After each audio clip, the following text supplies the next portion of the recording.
the next thing is to get that chain guard fitted so that you can be like the Honda Cubs, which haven't sanded inside there on the other side. So I want to get that fitted, and it fits, but it's not made for that bike. So because the Hondas are like, they share the DNA between the Cubs and the CTs, they're all sort of the same. It will fit. I just have to put some lugs and stuff on there. Now, first off, I got this. I don't even know what it's off. Just got off eBay. I think it was $15. It doesn't fit well on this bike. So, but it's the longest one I could get, and still not long enough. The genuine Honda Cub ones have the bolts in sort of slightly different spots, so I can't use a Honda Cub one. I have to use that. It'll mean I'll see a little bit of a chain here, but really it's away from anything the back wheel's going to throw at it, so I'll probably just leave it. Normally these would have, on the other side of this, there'd be a bolt there. There's a bit of steel that comes up, and there's a hole in it and a nut welded to it, so then you bolt it from this side. So I'm going to have to make that for either side, because this just doesn't have it. Apart from that, it's the same. I'm getting a little chain guardy thing that goes over there that the 90s have, so I'll get that. That's just an inspection hole to all the chain or whatever, and it comes along. Now here would be another piece of metal that comes up with a nut on it, so I have to make that as well. Normally there'd be something on the other side here, about here, but you can't see that.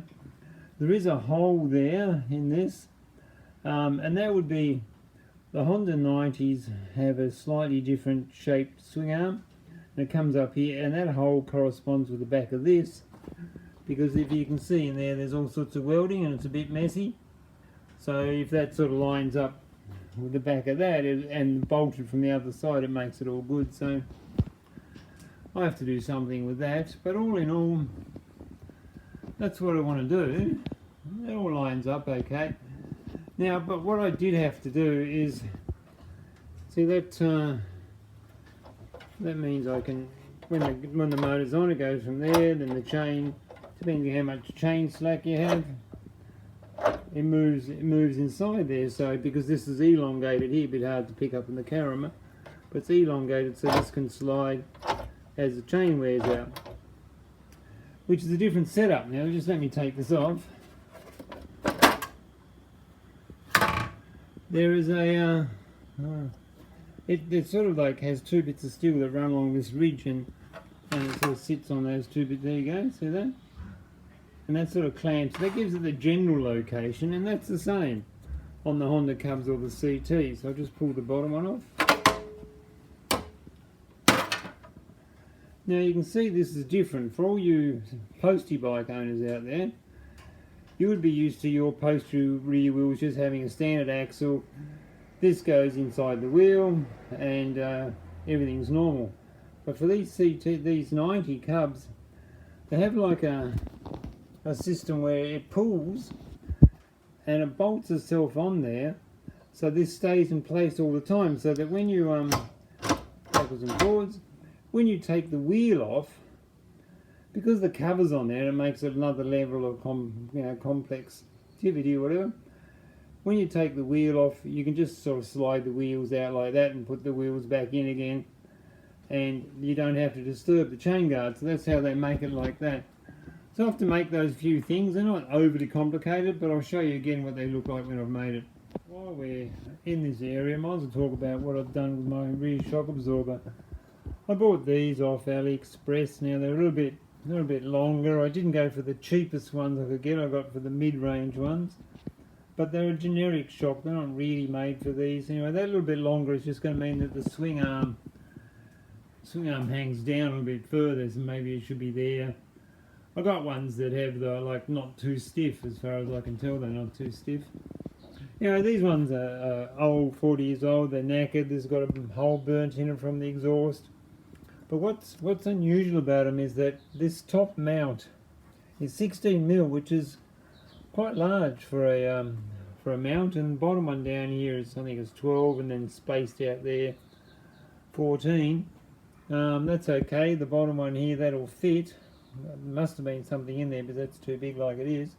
and the top one won't fit. So what I've done is I've taken the spacer out, and then that fits on there nicely now. Just goes on there, and that'll do the job. I'll poke that back in there again, and that'll do the job. These ones are 16mm on the inside without a steel liner, which is a bit unusual. I would expect it to be at least a thin one, but I'm going for those slightly longer shocks.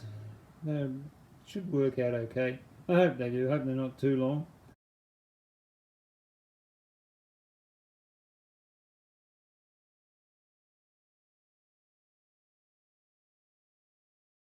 Because they're 10mm nuts, they measure like 11.5 from corner to corner, so I just drilled the holes 11mm, which is smaller than it, and just smacked them through. So there's my base to do a bit of welding, and it's more or less flush.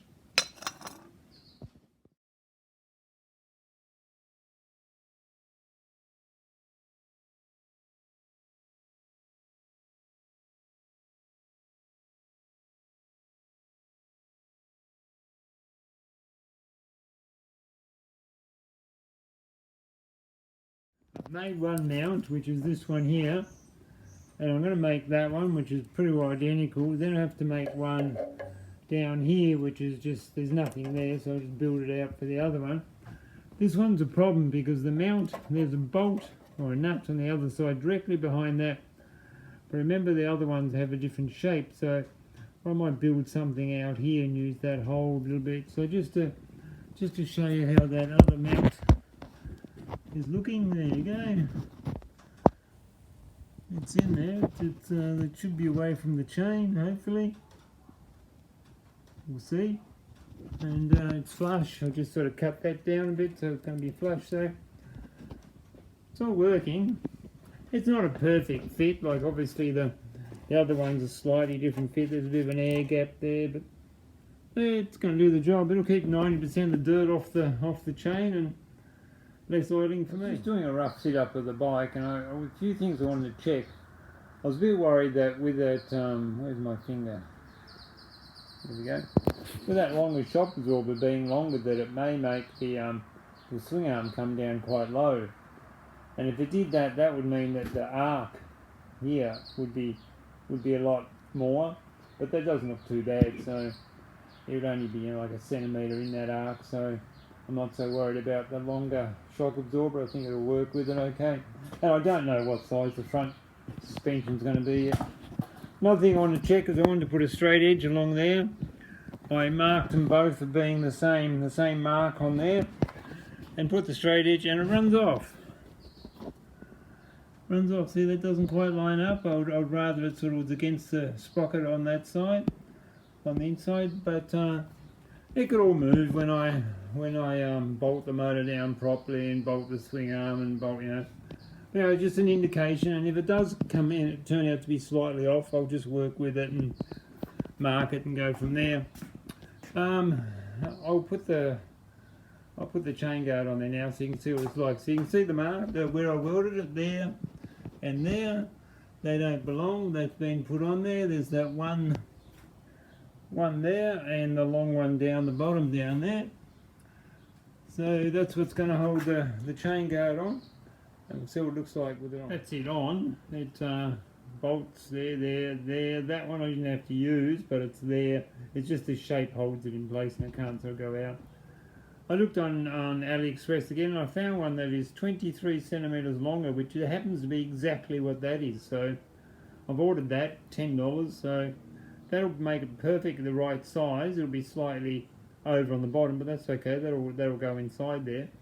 So it'll move there and it'll protect it from the mud and everything like that. If you ever want to go sand, grit, dirt, you don't have to grind your chain out with one of these on there. They just last forever.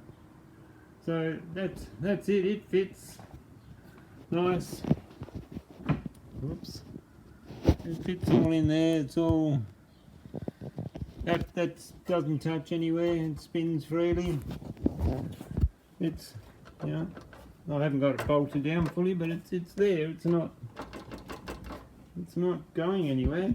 Clears the shock absorber nicely. It just It's sort of made for it. So anyway, it's an option for you guys out there if you ever want to do it. One last thing, if you're ever contemplating on doing this yourself, and I've got to mention it, is that these are made for 42 sprockets, and I know a postie bike is 45, so you're going to have to gear your motor up.